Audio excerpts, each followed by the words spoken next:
Perak HaMoicher is Abayis Daf Ayin Aleph, sponsored L'Refuah Shlema for Rus Bas Rochel. Let's review. The Gemara brought the opinion of Rav Huna. There is a difference between a seller and purchaser of trees. The seller retains rights to land under and surrounding the trees he sold, whereas the purchaser buys only rights to its fruits. After the trees wither, the purchaser cannot replant. The Gemara challenges Rav Huna from Rabbi Shimon in our Mishnah. Although a consecrator is similar to a seller, one who consecrates a field containing carob or sycamore trees, both the land and trees are consecrated. Since the trees derive nourishment from Hegdish land, they become Hegdish as well. According to Rav Huna, the seller or consecrator of trees retains ownership of the land under and around the trees. They do not derive nourishment from Hegdish. The Gemara answers Rabbi Shimon follows Rabbi Akiva, his Rebbe, that one sells and certainly consecrates generously, consecrating the land under the trees.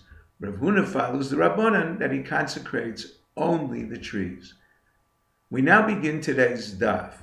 The Gemara challenges the premise established on the previous Amud. Rabbi Shimon subscribes to Rabbi Akiva's opinion. One who consecrated 3 saplings of 10 in a besa, an area of 2,500 square amos, consecrated the 250 square amma area of the sapling, redeemed for a fixed amount. The Torah dictates for ancestral land, a shekel and a pundion for each year until Yovel. However, if he consecrated 2 trees, it does not include their land. Rabbi Akiva cannot be the author of this brisa. A seller sells generously, certainly a consecrator. The Rabbanan dispute the mindset of a seller, not a consecrator. Therefore, we must assume Rabbi Shimon is the author, similar to our Mishnah, that other items in the field are not part of his consecration. Clearly, Rabbi Shimon does not subscribe to Rabbi Akiva's opinion, rather that of the Rabbanan. This contradicts Rav Huna, who holds a seller and consecrator transfer stingily 2 trees, retain their land. Refutation. Disregard Rabbi Shimon, contradicts Rav Huna. He contradicts himself. Our Mishnah states one who consecrates a field does not include other items. Similarly, the Brisa states one who consecrates 2 trees in an ancestral field does not include the land. However, one consecrating stingily would retain land.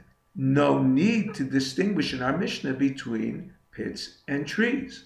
Therefore, the Gemara assumes Rabbi Shimon's statement in the Mishnah reflects the opinion of the Rabbanan, stating one who consecrates generously, Hegdish, acquires the land beneath the trees so that the trees are nourished from Hegdish. However, other items as pits and cisterns that are not nourished are not part of the sale. The Chachamim respond to Rabbi Shimon's argument that the generosity of a consecrator extends to other items, just as one who gives a gift. The Gemara challenges the previous accepted premise that the Brisa on Amud Beis Amud Aleph follows Rabbi Shimon. The Brisa mentioned earlier states one who consecrated the trees before his ancestral land redeems trees independently of the land. However, Rabbi Shimon holds one redeems according to the status at the time of redemption. Even if trees were consecrated before land, they are both consecrated by the redemption. The Gemara brings a verse, V'im es stay miknaso, asher lo mistei achuzaso, to teach a property is redeemed as ancestral even if a son purchased it from his father, consecrated it, and then his father died, because it potentially could have been an ancestral land. However, Rabbi Meir understands it simply referring to where the son consecrated it after the father died. Therefore, Rabbi Shimon must follow the time of redemption, contradicting the Brisa that states where one consecrated one tree before the other, they are redeemed independently. The Gemara concludes Rabbi Shimon can be the author of the Brisa. He agrees the status of the land and trees are determined at the time of consecration. This law is an exception. Here, the extra mem of Misdeach Uzaso includes even a potential ancestral field. If you're enjoying Daf and 5, please click on the link below, subscribe, and become a sponsor. Thank you.